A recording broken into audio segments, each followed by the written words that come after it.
3 പേരെയാണ് നിലവിൽ തിരിച്ചറിഞ്ഞിട്ടുള്ളത്. 2 മൃതദേഹങ്ങൾ ഇവിടെ നിന്നും കൊണ്ടുപോയിട്ടുണ്ട്. 57 മൃതദേഹങ്ങളാണ് ആകെ ഉള്ളത്. അതിൽ 57-ൽ 47 മൃതദേഹങ്ങളുടെ പോസ്റ്റ്മോർട്ടം നടപടികൾ ഉൾപ്പെടെയുള്ളവ പൂർത്തിയായി കഴിഞ്ഞു എന്നാണ് നമുക്ക് ഇപ്പോൾ മനസ്സിലാക്കാൻ സാധിച്ചത്. ഈ ഏറ്റവും പ്രതിസന്ധി എന്ന് പറയുന്നത് പലരെയും തിരിച്ചറിയാൻ കഴിയാത്ത വിധം ഭാഗങ്ങൾക്ക് നഷ്ടം സംഭവിച്ചിട്ടുണ്ട് എന്നുള്ളതാണ്. ഇത്രയും ദൂരം ഈ മൃതദേഹം പുഴയിലൂടെ ഒഴുകി വന്ന ഒരു സാഹചര്യത്തിൽ അതുകൊണ്ടാണ് പലരുടെയും മുഖം അല്ലെങ്കിൽ ശരീരഭാഗങ്ങളൊന്നും തന്നെ തിരിച്ചറിയാൻ കഴിയാത്തൊരു സ്ഥിതി വന്നിട്ടുള്ളത്. കൂടാതെ ഈ വയനാട്ടിലാണ് ഇവിടെ മരിച്ച് കിടക്കുന്ന ആളുകളുടെ എല്ലാം തന്നെ ബന്ധുക്കളും ഉറ്റവരും എല്ലാം തന്നെ ഉള്ളത്. അവർ പലരും ദുരിതാശ്വാസ ക്യാമ്പുകളിലാണ്, അവർ പലരും ആശുപത്രികളിലാണ്. അതുകൊണ്ട് തന്നെ ആരാണ് ഇവരെന്ന് തിരിച്ചറിയാനും ബുദ്ധിമുട്ടുണ്ട്.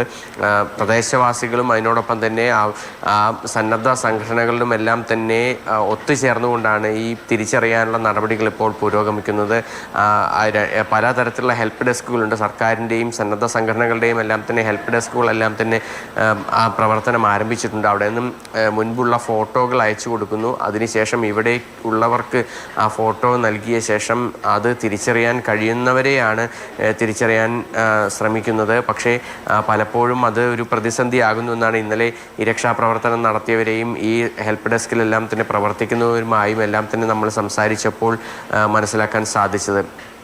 മറ്റൊരു പ്രതിസന്ധി എന്ന് പറയുന്നത് ഈ പുഴയിൽ ഇനിയും മൃതദേഹങ്ങൾ ഉണ്ട് എന്നുള്ളതാണ്. അത് വന്യമൃഗ ശല്യം ഉൾപ്പെടെയുള്ള ഭാഗങ്ങൾ നിരവധി മൃതദേഹങ്ങൾ ഇപ്പോഴും ഉണ്ട് എന്ന് ഇവിടുത്തെ ഇന്നലെ രക്ഷാപ്രവർത്തനം നടത്തിയ വ്യക്തികൾ നമ്മളോട് വിവരങ്ങൾ പങ്കുവെക്കുകയും ചെയ്തിട്ടുണ്ട്. ഇന്നലെ ഈ വൈകുന്നേരത്തോടു കൂടി ഒരു 7 മണിയോടുകൂടി രക്ഷാപ്രവർത്തനം ഈ ചാലിയാറിൽ നിന്നും മൃതദേഹങ്ങൾ മാറ്റുന്ന പ്രവൃത്തികൾ നിർത്തിവെച്ചിരുന്നു.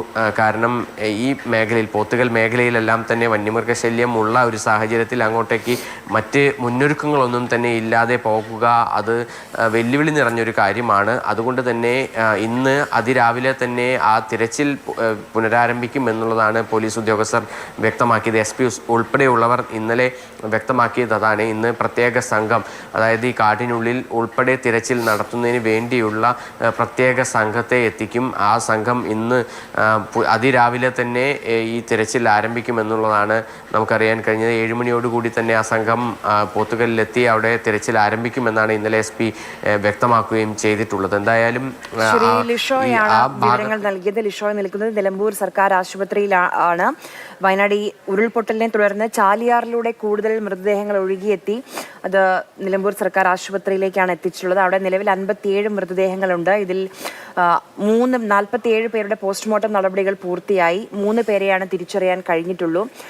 2 പേരെ ബന്ധുക്കൾക്ക് വിട്ടു നൽകിയിട്ടുണ്ട്. ഇതാണ് നിലമ്പൂർ സർക്കാർ ആശുപത്രിയിൽ നിന്ന് നമുക്ക് നൽകാൻ കഴിയുന്ന ഏറ്റവും പുതിയ വിവരം എന്നുള്ളത്. കേരളം ഇന്ന് വരെ കണ്ടതിൽ വെച്ച് ഏറ്റവും വലിയ പ്രകൃതി ദുരന്തങ്ങളിൽ ഒന്നാണ് ഇപ്പോൾ വയനാട്ടിലുണ്ടായിരിക്കുന്നത്. കല്ലിലും മണ്ണിലും ചെളിയിലും വെള്ളത്തിലും താഴ്ന്നു പോയ കുറേ മനുഷ്യരുണ്ട്. അവരെ കണ്ടെടുക്കാൻ വേണ്ടി കയ്യും മെയ്യും തളരാതെ ദുരന്തമുഖത്ത് വിറങ്ങലിക്കാതെ നിന്ന് സേവനം നടത്തുന്ന കുറേ മനുഷ്യരുണ്ട്. നേവിയുണ്ട്, NDRF ഉണ്ട്.